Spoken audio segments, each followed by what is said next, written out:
എന്നോടെപ്പോഴും സുഹൃത്തുക്കൾ ചോദിക്കാറുണ്ട്, നിങ്ങളെ ഏറ്റവും സ്വാധീനിച്ചിട്ടുള്ളത് എന്താണ് എന്ന്. ഇപ്പം ഞാൻ പറയാറുള്ളത്, എന്നെ ഏറ്റവും സ്വാധീനിച്ചിട്ടുള്ളത് സ്നേഹമാണ്. ദൈവത്തെ സ്നേഹിക്കണമെങ്കിൽ ഞാൻ പണ്ട് ഒരു സൂഫിയെ കാണാൻ പോയപ്പോൾ റോഡ് സൈഡിലിരിക്കുന്ന ഒരു അവധൂതനാണ്. ഒരു ജടയൊക്കെ ആയി വളരെ മുഷിഞ്ഞ വസ്ത്രമൊക്കെ ധരിച്ച് റോഡ് സൈഡിലിരിക്കുന്ന ഒരു മനുഷ്യൻ. പണ്ടിങ്ങനെ അലഞ്ഞു നടക്കുന്ന ഒരു സ്വഭാവം ഉണ്ടായിരുന്നു. അപ്പം അദ്ദേഹം എന്നെ കണ്ട് ഇങ്ങ് അടുത്തേക്ക് വിളിച്ചിട്ട് പറഞ്ഞത്, ഇജ്ജ് അള്ളാനെ വിട്ട് നിന്നെ പിടിക്കടാ, അപ്പം അള്ള നിന്നെ പിടിക്കും എന്നാണ്. ദൈവത്തിനെ പിടിക്കണ്ട എന്നാണ് ആൾ പറയുന്നത്, എന്നെ പിടിക്കാനാണ് പറയുന്നത്. എന്നെ കുറച്ച് വൃത്തിയിലും വെടുപ്പിലും പിടിക്കാൻ കഴിഞ്ഞാൽ ദൈവം നമ്മളെ പിടിച്ചോളും. അമ്മയോട് കുഞ്ഞിനെ പിടിക്കാൻ പറയേണ്ട കാര്യമില്ല. അമ്മ എന്നെ പിടിക്കൂ, അമ്മ എന്നെ പിടിക്കൂ എന്ന് പറഞ്ഞ് അമ്മയോട് പ്രാർത്ഥിക്കേണ്ട കാര്യമില്ല. കാരണം അമ്മ കുഞ്ഞിനെ പിടിച്ചോളും. പക്ഷെ നമ്മൾ നമ്മളെ പിടിക്കേണ്ടതുണ്ട്. നമ്മൾ നമ്മളെ നന്നായി പിടിച്ചാൽ മാത്രമേ ദൈവം നമ്മളെ പിടിക്കൂ. നമ്മൾ നമ്മളെ വേണ്ടത്ര നന്നായി പിടിക്കാതെ ദൈവത്തെ പിടിക്കാൻ നടക്കുന്നത് കൊണ്ടാണ് ദൈവസ്പർശം ഭക്തർക്ക് അനുഭവിക്കാൻ കഴിയാത്തത്, മനുഷ്യർക്ക് അനുഭവിക്കാൻ കഴിയാത്തത് എന്നാണ് ഞാൻ ജീവിക്കാനിടയായ ഗുരുക്കന്മാരിൽ നിന്നൊക്കെ പഠിച്ചിട്ടുള്ളത്.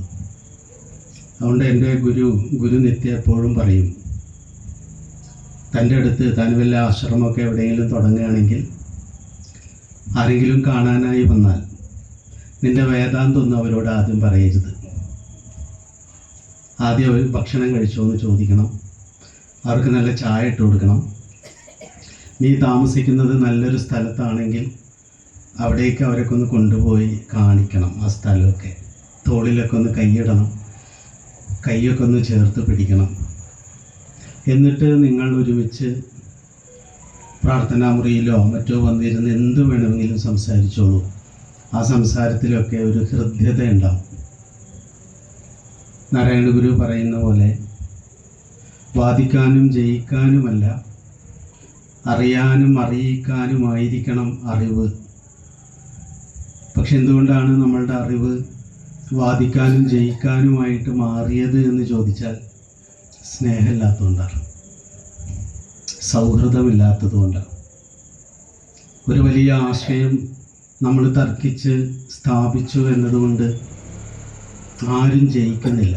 അപ്പം നമ്മളൊക്കെ നമ്മുടെ വീട്ടിൽ നമ്മുടെ ഏറ്റവും പ്രിയപ്പെട്ട ആളുകളോട് വാദിച്ച് ജയിച്ചിട്ടുള്ളവരാണ്. വാദിച്ച് ജയിക്കുന്നവർ എന്നും തോൽക്കുന്നവരാണ്. വാദിച്ച് ജയിച്ചിട്ട് ജയത്തിൻ്റെ സുഖം അനുഭവിച്ച ആരുമില്ല, അസ്വസ്ഥരായിട്ടേ ഉള്ളൂ. പ്രത്യേകിച്ച് നമ്മുടെ ഏറ്റവും പ്രിയപ്പെട്ടവരോടാണെങ്കിൽ. മനുഷ്യൻ്റെ ഒരു അടിസ്ഥാനപരമായ ഒരു പ്രശ്നം എന്നോട് പലരും ചോദിക്കും, മനുഷ്യൻ അനുഭവിക്കുന്ന ഏറ്റവും വലിയ ദുരിതം എന്താണ്? മനുഷ്യൻ അനുഭവിക്കുന്ന ഏറ്റവും വലിയ ദുരിതം, നമുക്ക് ഏറ്റവും സ്നേഹമുള്ളവരെ വേണ്ടത്ര നമുക്ക് സ്നേഹിക്കാൻ പറ്റുന്നില്ല എന്നുള്ളതാണ്. ശത്രുവിനെ അല്ല, നമ്മൾ ഏറ്റവും സ്നേഹിക്കുന്ന നമ്മുടെ ഭാര്യയെ, ഭർത്താവിനെ, അച്ഛനെ, അമ്മയെ, മക്കളെ നമുക്ക് സ്നേഹമുണ്ട്. പക്ഷെ സന്ദർഭം വരുമ്പോൾ പുറത്തേക്ക് വരുന്നത് പലപ്പോഴും സ്നേഹമല്ല, നമ്മുടെ വിദ്വേഷവും അമർഷവും വെറുപ്പൊക്കെയാണ്. കാരണം നമ്മൾ എത്ര വിചാരിച്ചാലും നമ്മൾ ആഗ്രഹിക്കുന്ന രീതിയിൽ പ്രതികരിക്കാൻ പറ്റാത്ത തരത്തിലാണ് നമ്മളുടെ ബോധം ഇരിക്കുന്നത്. അപ്പം അതിനെ ഒന്ന് വൃത്തിയാക്കി എടുക്കുക. ഈ സെൻ എന്ന് പറയുന്ന ദർശനത്തിൽ എപ്പോഴും പറയും, വെളിച്ചത്തെയും കാറ്റിനെയും അകത്തേക്ക് കൊണ്ടുവരാൻ നിങ്ങൾ പ്രാർത്ഥിക്കേണ്ടതില്ല, നിങ്ങൾ ജനലും വാതിലും തുറന്നിട്ടാൽ മതി. ജനലും വാതിലും തുറന്നിട്ടാൽ വെളിച്ചവും കാറ്റും അകത്തേക്ക് തനിയെ വന്നോളും. ഇതാണ് എന്നോട് ആ സൂഫി പറയാൻ ശ്രമിച്ചത്. അള്ളാഹിനെ വിട്ട് ഞാനിങ്ങനെ ദൈവത്തെ തേടി, ദൈവത്തെ അന്വേഷിച്ച്, അല്ലെങ്കിൽ പരമ്പൊരുളിനെ, ആത്മാവിനെ എന്ത് പേരിട്ട് വേണമെങ്കിലും വിളിക്കാം, ആ ഒരു വെളിച്ചം തേടി അലഞ്ഞു നടക്കുന്ന സമയത്താണ് അദ്ദേഹം പറയുന്നത്, ജി അള്ളാനെ വിട്, ആത്മാവിനും ദൈവത്തിനും വിശ്രമം കൊടുക്ക്, നീ നിന്നെ പിടിക്ക്, ജി അള്ളാനെ വിട്ട് നിന്നെ പിടിക്കടാ, അപ്പോൾ അള്ള നിന്നെ പിടിക്കും. അത് ദേവി എന്നോ ആത്മാവെന്നോ എന്ത് പേരിട്ട് വിളിക്കാം. നമ്മുടെ ഋഷിമാരെല്ലാം നമ്മളോട് പറയാൻ ശ്രമിച്ചിട്ടുള്ളത് അതാണ്. ഇപ്പം യമ, നിയമ, ആസന, പ്രാണായാമ, പ്രത്യാഹാര, ധാരണ, ധ്യാനം, സമാധി എന്നൊക്കെ യോഗശാസ്ത്രം പറയുമ്പോൾ യമനിയമങ്ങൾ പറയുന്നത്, ഇപ്പം യമം, നിയമം, ആസനം എന്ന വാക്കിന് ഗുരുനിത്യ പച്ച മലയാളത്തിൽ ട്രാൻസ്ലേറ്റ് ചെയ്തത് അടങ്ങി ഒതുങ്ങിയിരിക്കുക എന്നാണ്. നമ്മൾ സംസ്കൃതത്തിൽ ഭയങ്കര സ്ട്രോങ് വാക്കാണ്. നമ്മൾ യമ, നിയമം, ആസനം, എന്താണ് യമം, എന്താണ് നിയമം, എന്താണ് ആസനം എന്ന് ചോദിച്ചു കഴിഞ്ഞാൽ അടങ്ങി ഒതുങ്ങിയിരിക്കാൻ പഠിക്കലാണ്. നമുക്കിത് അറിയാം, നമ്മൾ ചെറുപ്പം പോലെ പറയാനുള്ളതാണ്, അടങ്ങി ഒതുങ്ങിയിരിക്കുക. പക്ഷെ നമ്മൾ വിചാരിച്ചാൽ അടങ്ങി ഒതുങ്ങിയിരിക്കാവുന്ന രീതിയിലല്ല മനുഷ്യൻ്റെ ബോധം ഇരിക്കുന്നത്. അറിവുണ്ടായാൽ അടക്കൊതുക്കുണ്ടാവില്ല. നമ്മൾ എത്ര അറിവുണ്ടാക്കിയാലും അറിവിൻ്റെ മേഖലയും അടങ്ങി ഒതുങ്ങിയിരിക്കുന്ന മേഖലയും രണ്ടാണ്.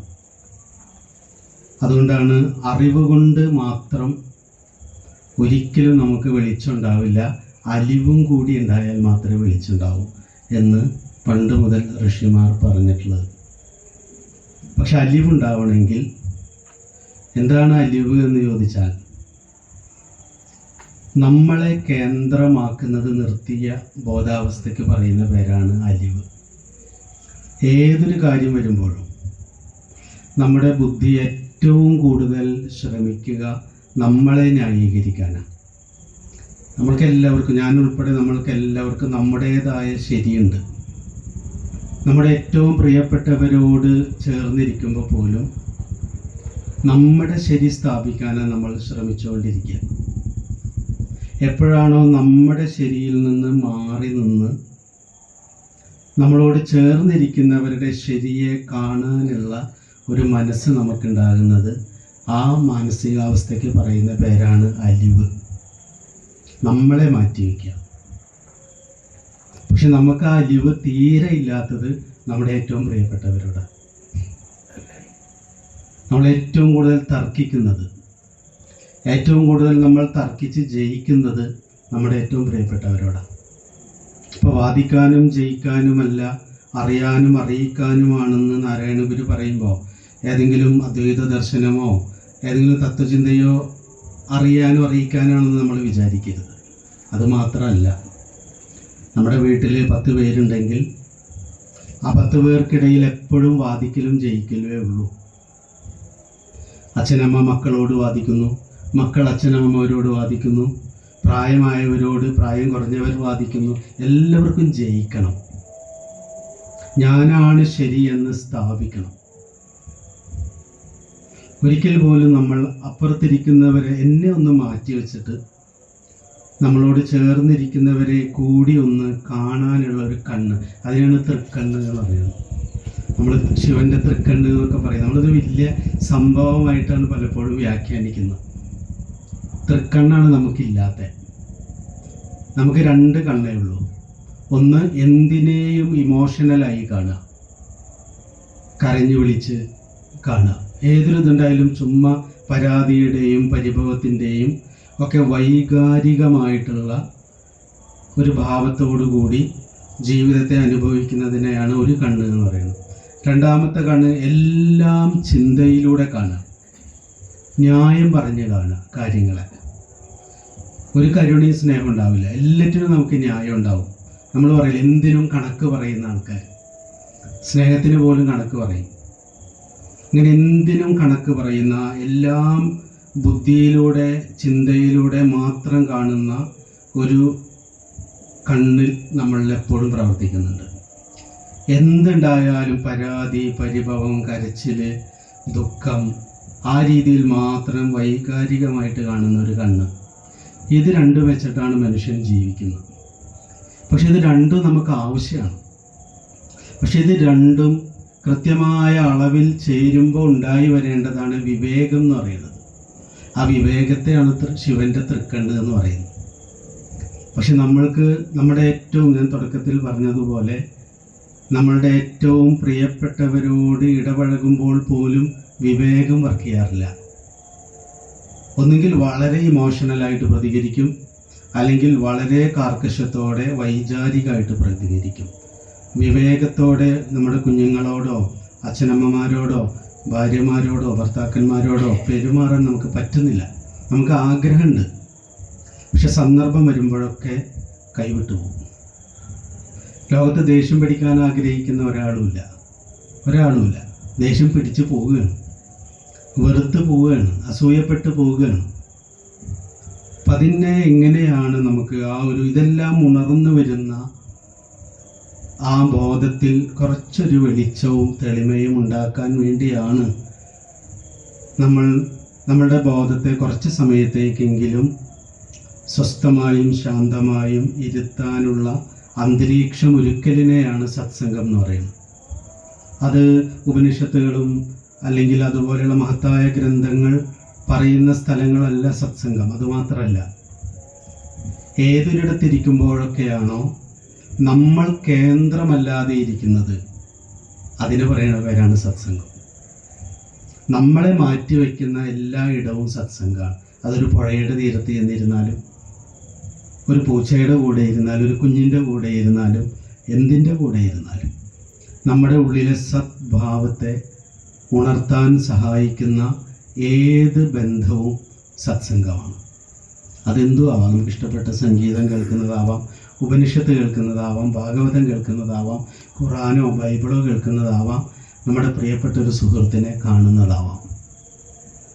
ഇപ്പം ഞാൻ ഇന്നിവിടെ വരാനുണ്ടായ കാരണം, ഞാനതാണ് പറയും, ഞാൻ ഇന്നിവിടെ വരാനുണ്ടായ പ്രധാന കാരണം ജനനീ നവരത്ന മഞ്ജരി പറയുക എന്നതിനേക്കാൾ ഇദ്ദേഹത്തെ കാണുക എന്നുള്ളതാണ്.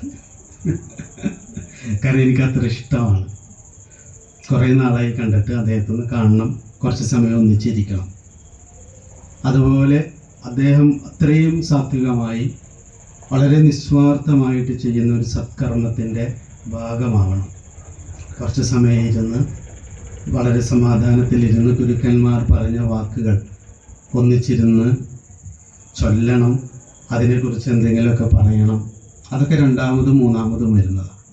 ഇതിൻ്റെയൊക്കെ ആത്യന്തികമായ ലക്ഷ്യമായിരിക്കേണ്ടത് നമ്മൾ തിരിച്ച് വീട്ടിലേക്ക് പോകുമ്പോൾ നമ്മുടെ വീട്ടിൽ ഉള്ളവരോട് മര്യാദക്ക് പെരുമാറാൻ നമുക്ക് കഴിയുന്നുണ്ടെങ്കിൽ നമ്മൾ സത്സംഗത്തിൽ പങ്കെടുത്തവരാണെന്ന് പറയാം. ഞാൻ സ്ഥിരം ഹിമാലയത്തിൽ പോകുമായിരുന്നു. 10 വർഷം എല്ലാ വർഷവും 2 മാസം ഹിമാലയത്തിലായിരുന്നു. അങ്ങനെ ഒരിക്കൽ തപോവനത്തിൽ നമ്മൾ ഗംഗോത്രിയിൽ പോയി, ഗോമുഖം പോയി, ഗ്ലേഷ്യറിൻ്റെ മുകളിലൂടെ നടന്നിട്ട് വേണം തപോവനത്തിലെത്താൻ. അങ്ങനെ തപോവനത്തിൽ പോയി. തപോവനത്തിൽ ചെല്ലുമ്പോൾ അവിടെ ഞാൻ അന്ന് വേണ്ടത്ര സ്വെറ്ററൊന്നും ഒരു ചെരുപ്പൊക്കെ ഇട്ടിട്ടാണ് പോകുന്നത്. കാലൊക്കെ പൊട്ടി ക്ഷീണിച്ച് തളർന്നിട്ടാണ് ഞാനും എൻ്റെ സുഹൃത്തും അവിടെ എത്തുന്നത്. അപ്പോൾ അവിടെ ഒരു കരിങ്കല്ല് കൊണ്ടുണ്ടാക്കിയ ചെറിയൊരു കുടിലുണ്ട്, ഒരു കെട്ടിടം, ചെറിയ കെട്ടിടം. അവിടെ ഒരു യോഗി താമസിക്കുന്നുണ്ട്. അദ്ദേഹം മാത്രമേ ഉള്ളൂ തപോവനത്തിൽ താമസിക്കുന്നുള്ളൂ. ഞങ്ങൾക്കാണെങ്കിൽ ദാഹിച്ച് വിശന്ന് എന്തെങ്കിലും വെള്ളം കിട്ടിയാൽ മതി എന്നായി. അപ്പം ഞങ്ങൾ അങ്ങ് നടന്ന് ചെല്ലുമ്പോൾ അദ്ദേഹം പുറത്തൊരു കരിങ്കല്ലിൻ്റെ ഒരു ഇരിപ്പുണ്ടായിരുന്നു, ഒരു ബെഞ്ച് പോലെയുള്ള. ഞങ്ങളെ കണ്ടതും ആളകത്തേക്ക് അങ്ങ് കയറിപ്പോയി അകലിയെന്ന്. അപ്പോൾ നമുക്ക് ഉള്ളിൽ ഭയങ്കര ദേഷ്യമായി. ഇയാൾ എന്തൊരു മനുഷ്യനാ, വലിയ യോഗിയാണെന്ന് പറയുന്നത്. ഞങ്ങളെ കാണുമ്പോഴേക്ക് അകത്തേക്ക് കയറിപ്പോകുന്നു. നമ്മളങ്ങനെയാണല്ലോ, ആദ്യം നമ്മളങ്ങ് വിധിക്കും. പക്ഷെ ഞങ്ങൾക്ക് എവിടെയെങ്കിലും ഇരുന്നേ പറ്റും. ഞങ്ങൾ രണ്ടാളും പോയി അവിടെ ആ കരിങ്കല്ലിൻ്റെ ബെഞ്ചിലിരുന്നു. ഇനി എന്ത് ചെയ്യണമെന്നൊരു ഐഡിയ ഇല്ല. അവിടെ ഒന്നുമില്ല തപോവനത്തിൽ. ഇങ്ങനെ ശിവലിംഗ പർവ്വതവും ഹിമാലയ പർവ്വത നിരകൾ നമ്മുടെ തൊട്ടടുത്തെന്ന പോലെ കാണാം. അതിവിജനമായ സ്ഥലം.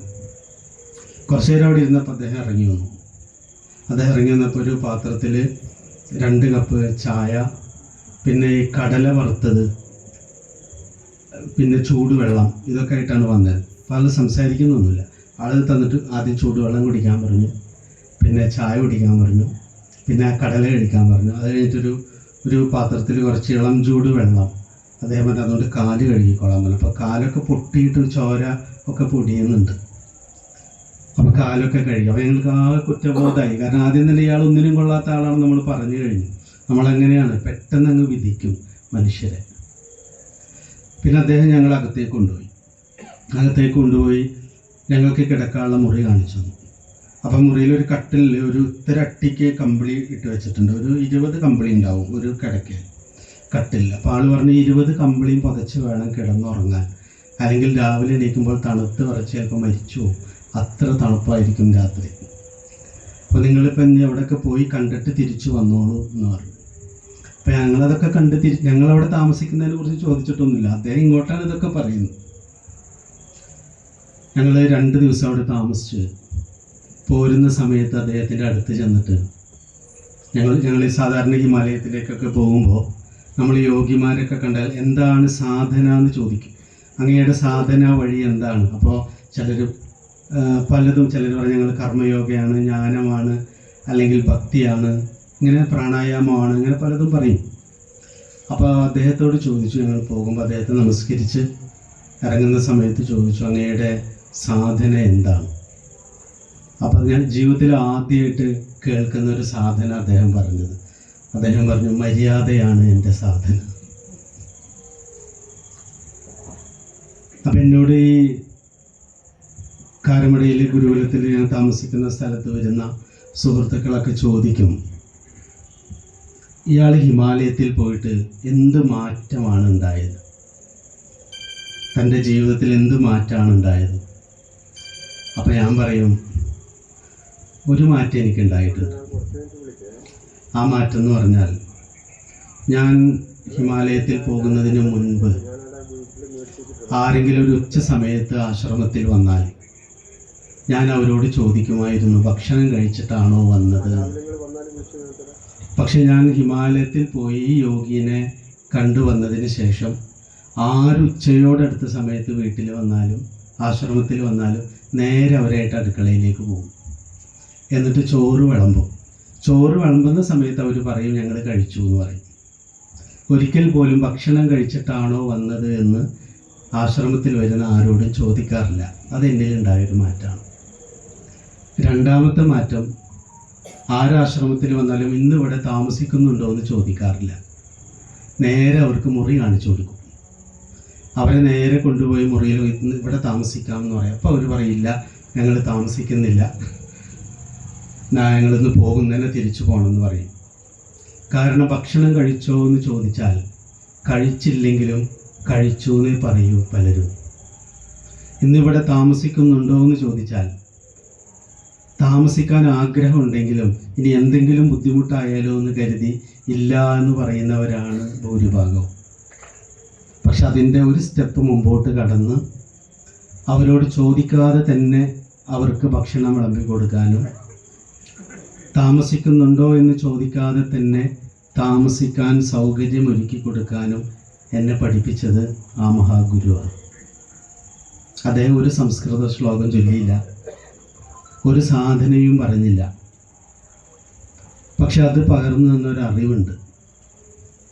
നമ്മളുടെ മനുഷ്യനോട് മാത്രമല്ല, നമ്മളുടെ മുമ്പിൽ വന്നു നിൽക്കുന്ന മനുഷ്യരുടെ ആവശ്യങ്ങൾ, അതൊരു ചെടിയുടെ ആവശ്യമാവാം.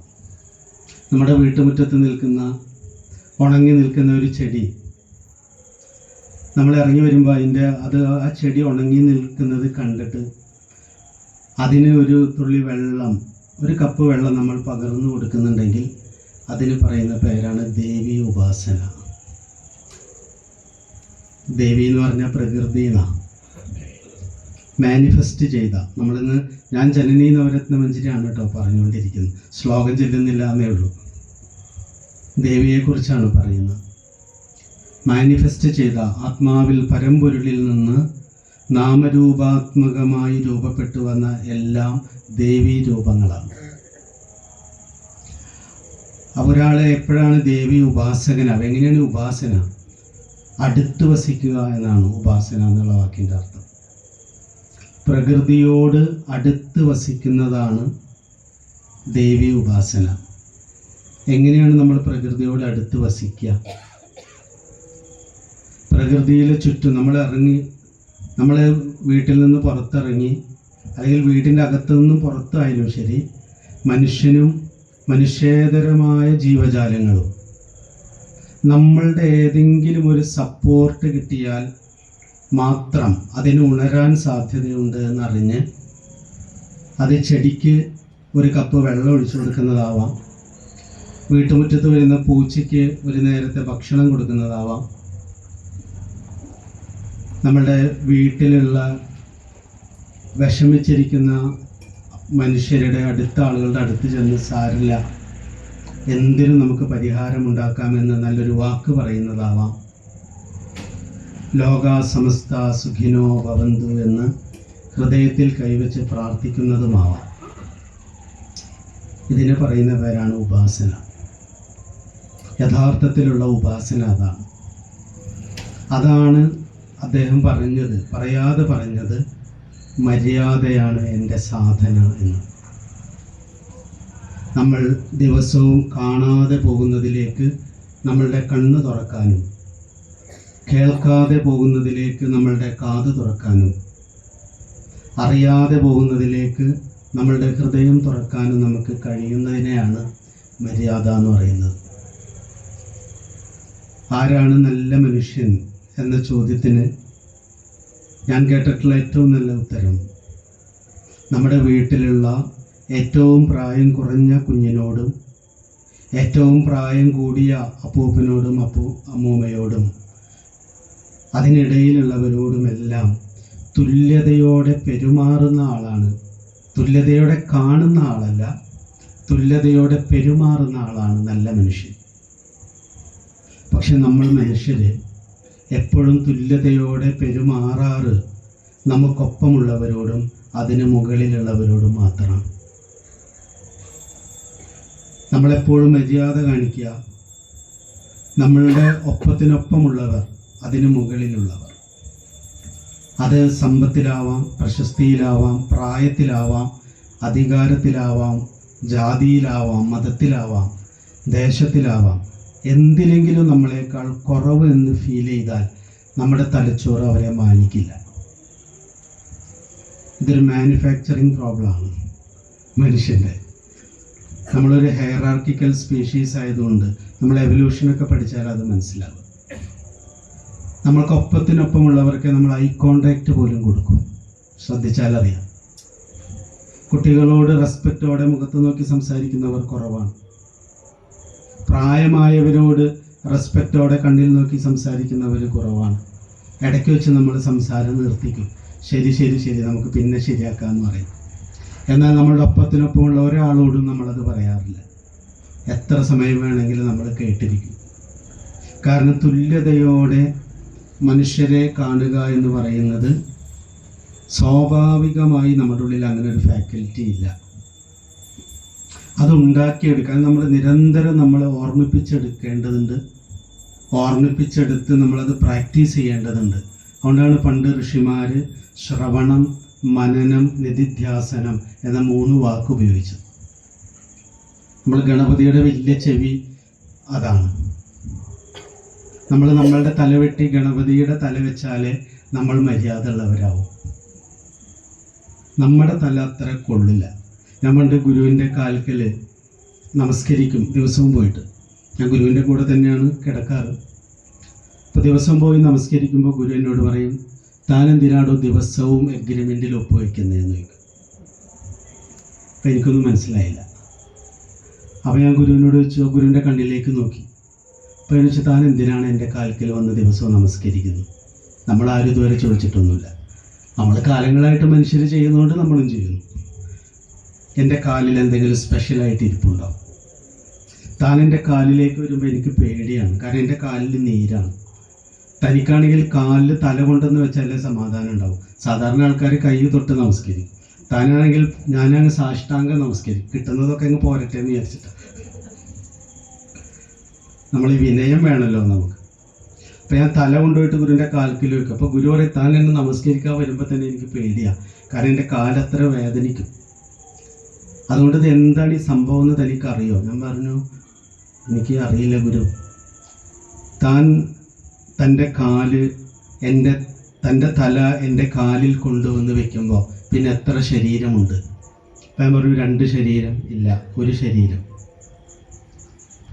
നിൻ്റെ തല എൻ്റെ കാൽക്കൽ വെക്കുമ്പോൾ പിന്നെ എൻ്റെ തലയും നിൻ്റെ കാലുമാണ്, ഒറ്റ ബോഡിയാണ്.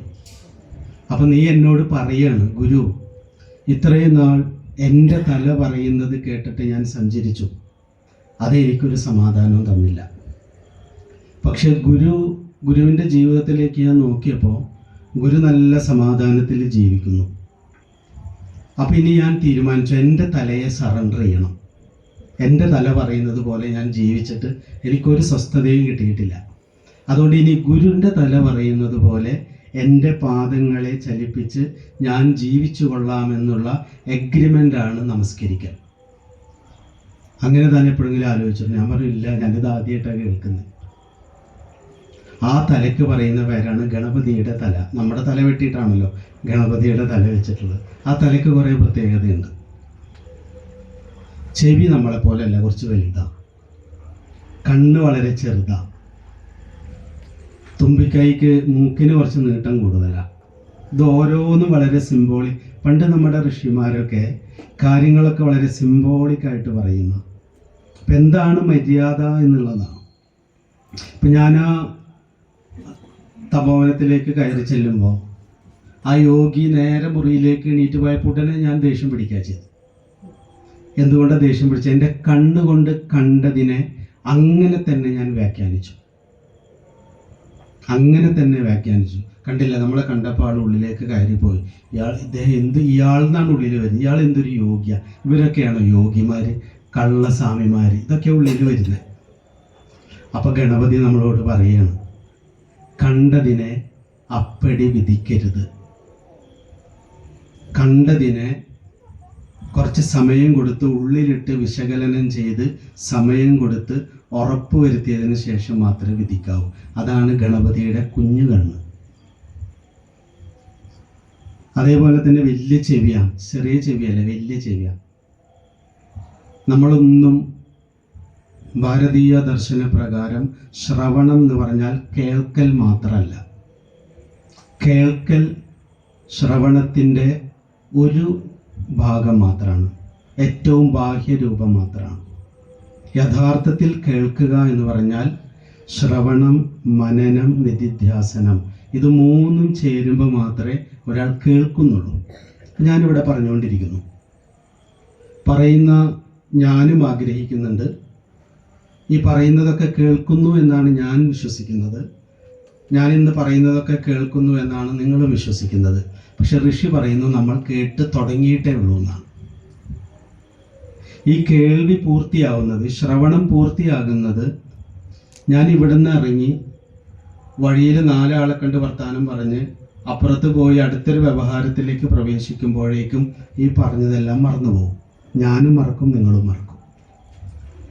അതുകൊണ്ട് ഋഷി പറയുന്നു, നിങ്ങൾ കേട്ടത് കുറച്ച് സമയം മാത്രമേ ബോധത്തിൽ തങ്ങി നിൽക്കൂ.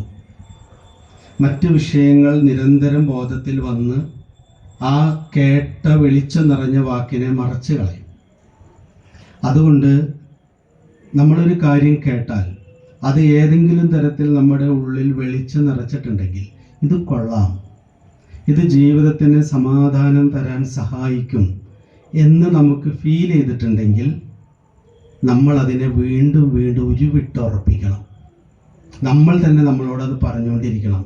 നമ്മൾ വിചാരിക്കരുത് നല്ലത് കേട്ടാലൊന്നും ഉള്ളിൽ നിന്ന് പോകില്ല എന്ന്. പോകും. മോശം കേട്ടതേ പോവാതിരിക്കും. നമ്മുടെ ഉള്ളിൽ നിന്ന് ഒരിക്കലും പോവാതിരിക്കുക ഗോസിപ്പുകളായിരിക്കും. നല്ലതൊക്കെ പെട്ടെന്ന് പോകും, കെട്ടതൊക്കെ അവിടെ തങ്ങി നിൽക്കും. ഇതാണ് നമ്മൾ അനുഭവിക്കുന്ന പ്രശ്നം. ഒരാൾ നമ്മളോട് ചെയ്ത മോശം കാര്യം മരിക്കുന്നവരെ നമ്മൾ ഓർക്കും.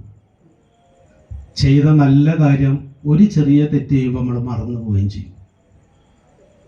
ഇതാണ് ബോധത്തിൻ്റെ സ്വഭാവം. അതുകൊണ്ട് നല്ലത് കേട്ടാൽ നിരന്തരം അത് നമ്മളുടെ ബോധത്തിൽ ഉരുവിട്ടുറപ്പിക്കണം.